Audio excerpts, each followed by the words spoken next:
Ahí tenés 12 puntos de ajuste del PBI, ¿eh? Mucho de eso está en el acuerdo con el FMI, diputado, ¿eh? ¿Cómo? Mucho de lo que acaba de decir está en el memorándum económico que envió Guzmán. No, eso es falso. Eso no, eso es falso, discúlpame. No tiene nada en común. No sé, digamos, de dónde crees que puede tener algo en común. De lo que yo digo, no tiene nada en común. Oscila entre el 8 y el 10%. ¿Qué partes tengo en común? Nada tengo en común. Desprecio fuertemente ese argumento cuando dicen la inflación es multicausal. No veo dónde hay algo en común en eso. Y hace minutos nada más acaba de finalizar la reunión con los representantes de la mesa de enlace junto con los diputados de La Libertad Avanza. Tengo a mi lado al diputado Javier Milei, quien muy amablemente va a compartir unas notas con unas palabras con nosotros. Diputado, gracias por estar con nosotros en la pantalla de Diputados TV. ¿Podrías contarnos, hacernos un resumen, bueno, cuáles fueron los principales temas que se abordaron aquí con los representantes de la mesa de enlace? Bueno, vinieron a contarnos sobre la problemática que están enfrentando en el sector, donde claramente el incremento de las retenciones es un problema. Es más, las retenciones en sí mismas son un problema.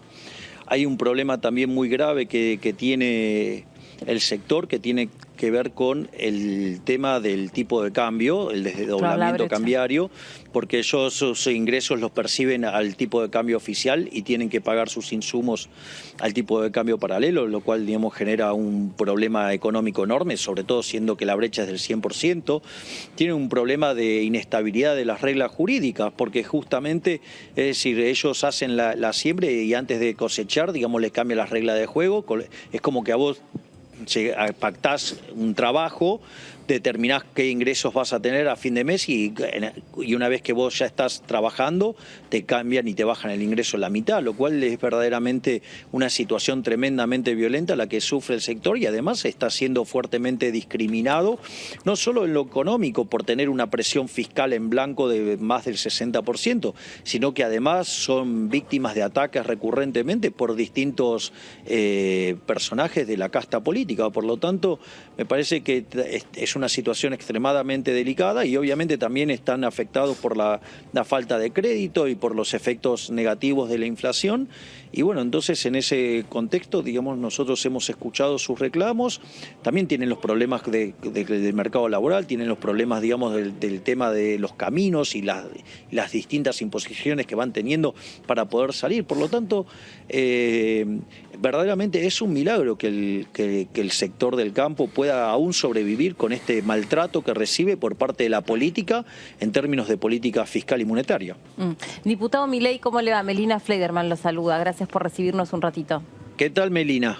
Mucho gusto. ¿Qué tal? Diputado, a ver, desde su experiencia y desde su campo de conocimiento, ¿qué se necesita hoy por hoy para que un hombre de campo tenga reglas claras y esa actividad sea más rentable? Bueno, en principio de poder eliminar las retenciones y si hay algo, y te digo, hoy por hoy es mucho más importante también el efecto que genera el desdoblamiento cambiario. O sea, el tema del tipo de cambio oficial y el tipo de cambio paralelo. O sea, pensá que cobran al oficial y tienen que pagar al paralelo. Eso genera un daño enorme. O sea, es un daño, digamos, verdaderamente sideral. Así es que yo diría que en esas dos líneas, o sea, es lo que más le está destruyendo los beneficios al sector. Pero si no desaparecieran las retenciones fijas, por ejemplo, ¿podría ser una buena solución intermedia? No, ningún impuesto es bueno. Así es que, digamos, en realidad hay que trabajar para eliminar los impuestos. Aparte, digamos, si este gobierno tanto le gusta hablar del modelo del export lead growth, o sea, el crecimiento liderado por las exportaciones, vos me querés decir cómo es que, digamos, que pretenden crecer en base a las exportaciones y castigan a los sectores exportadores. O sea, es un oxímoron, es una contradicción en sus términos. O sea, al margen de que yo considere que, digamos, o sea, es un mal modelo, o sea, y que no tiene desde el punto de vista de la teoría y la evidencia empírica del crecimiento económico está mal, pero ok, si decidieron abrazarlo, bueno, por lo menos que mantengan la coherencia. Diputado, ¿cómo le va? Mauricio Cantando lo saluda, ¿qué tal? ¿Qué tal, Mauricio? ¿Qué tal? José Luis Esper pidió justamente esta mañana eliminar las retenciones a cero. El resto de la oposición es bastante más gradual. Dice que sería un agujero fiscal muy grande para el gobierno en el corto plazo y Juntos por el Cambio y los bloques federales plantean una gradualidad o hasta un traspaso a impuesto a las ganancias. Si mañana eliminamos las retenciones, ese bache fiscal que sería inmediato, ¿cómo se cubriría o no se cubriría y se podría ajustar? ¿Qué cálculo tiene hecho usted? No. Habría que bajar el gasto público. El problema es que, digamos, Juntos por el Cambio son iguales que el oficialismo y les encanta el gasto público. Es decir, son espacios políticos donde ellos creen que pueden gastar los ingresos de la gente mejor que la propia gente. Entonces, en ese sentido, claramente hay que eliminar las retenciones, obviamente, y que bajen el gasto público. Es decir, si en realidad el problema no son los que producen, el problema son los parásitos. De lo que vio del presupuesto y pudo leer, ¿qué bajaría para compensar? Espera que se le cayó el auricular, no te va a escuchar. Sí, de lo que vio del presupuesto, el presupuesto que finalmente no se aprobó, pero que es la pauta que tenía Martín Guzmán, y lo que se mermaría el ingreso sin las retenciones, ¿qué bajaría usted? Bueno, por ejemplo, eliminaría de cuajo la obra pública, que es un lugar donde roban los políticos y son cerca de 3 puntos del PBI. Por ejemplo, eliminaría de cuajo las transferencias discrecionales de nación a provincia y de provincia a municipio. ¿Sí? Son cerca de 5 puntos del PBI, donde es puro robo de la política. ¿Sí? Avanzaría sobre eliminar los subsidios al sector energético, pero recalibrando la ecuación económica financiera de los contratos, y que en lugar de que el costo, digamos, lo que quede remanente en términos de suba de tarifa, lo enfrente el Estado con reducción de impuestos. O, por ejemplo, eliminar las empresas públicas y se las pasaríamos directamente a los empleados. O sea, así nos genera más déficit. Y otra cosa también que habría que eliminar son las jubilaciones de privilegio, porque, digamos, las que quedan representan 0.7 del PBI, es decir, es un impacto similar al déficit de todas las empresas del sector público. Diputado José Di Mauro. Ahí tenés 12 puntos del PBI de ajuste. Ahí tenés 12 puntos de ajuste del PBI, ¿eh? Así que mirá si tienen... Pero ¿sabes cuál es el problema? El problema es que tienen que dejar de robar. Mucho de eso está en el acuerdo con el FMI, diputado, ¿eh? Mucho de lo que acaba de decir. ¿Cómo? Mucho de lo que acaba de decir está en el memorándum económico que envió Guzmán. Transferencias a provincias. No, eso es falso. Eso es falso, discúlpame. Lo que mandó Guzmán y acordó con el Fondo Monetario Internacional tiene varios problemas, y por eso, y la Libertad Avanza, votamos en contra del presupuesto y votamos en contra de este artículo de financiamiento, digamos. Sí, por eso, digamos que eso hay inconsistencias teóricas, hay inconsistencias empíricas, hay errores de diseño, y además es un entramado absolutamente inmoral. Por lo tanto, o sea, no tiene nada en común. No sé, digamos, de dónde crees que puede tener algo en común. Y aparte, digamos, esta última, digamos, cuando votan el financiamiento, no solo que miente, porque al incrementar la deuda, sí, implica mayores impuestos futuros, sino que además hay una inconsistencia de índole técnica, porque el financiamiento que vos aprobás tiene como contrapartida justamente un presupuesto. Es decir, entonces, digamos que muchos no sepan qué es la partida doble, o que la ignoren, o que miren para otro lado, digamos, no quita que ese financiamiento tiene como contrapartida un presupuesto que estaba plagado de inconsistencias como las que acabo de mencionar. Por lo tanto, digo, de lo que yo digo no tiene nada en común. Es más, te voy a hacer un punto adicional de la aberración. Cuando vos haces una proyección, tiene que pasar, digamos, cuando vos dejás el modelo simulando, tiene que pasar por el cumplimiento de la condición de solvencia intertemporal, que es decir, que el gobierno pueda pagar. Y ¿sabes qué? Digamos, con la relación deuda-producto que tiene el gobierno, con el crecimiento que asumió Guzmán de 2% y con el superávit primario de 1%, Argentina solamente podría cumplir esa condición si la tasa de interés en dólares fuera el 3%. Hoy la tasa de Argentina es en la punta corta 31%. Si tomo el promedio es 24%. Y si tomo el promedio histórico oscila entre el 8 y el 10%. ¿Qué partes tengo en común? Nada tengo en común. Digamos, he criticado fuertemente todas las aberraciones. O sea, es más, desprecio fuertemente ese argumento cuando dicen la inflación es multicausal. Sí, las causas que terminan, digamos, por las cuales se emiten, por gasto público en esto, por gasto público en otro, por gasto público en otro. Es decir, por lo tanto, digo, no veo dónde, digamos, hay algo en común en eso. Ok. Diputado, muchas gracias por este contacto con nosotros, ¿eh? Cuando quiera lo invitamos aquí al piso. No, por favor, ha sido un verdadero gusto. Gracias a ustedes. Muchas gracias, muy amable también a Luciana, que nos permitió hablar con el diputado Milei. Está junto a Javier Milei también. Exactamente, Leonora, Paulino, ¿cómo están? Ha terminado la reunión que han tenido Javier Milei con la mesa de enlace. Bueno, primero preguntarles qué conclusión han sacado de esta reunión. Estuvieron aproximadamente más de una hora charlando. Bueno, en realidad hemos tenido una charla en la cual el sector nos ha manifestado sus problemas, el trato discriminatorio, cómo son atacados, cómo son perseguidos, y obviamente que eso además lo hacen con la política fiscal.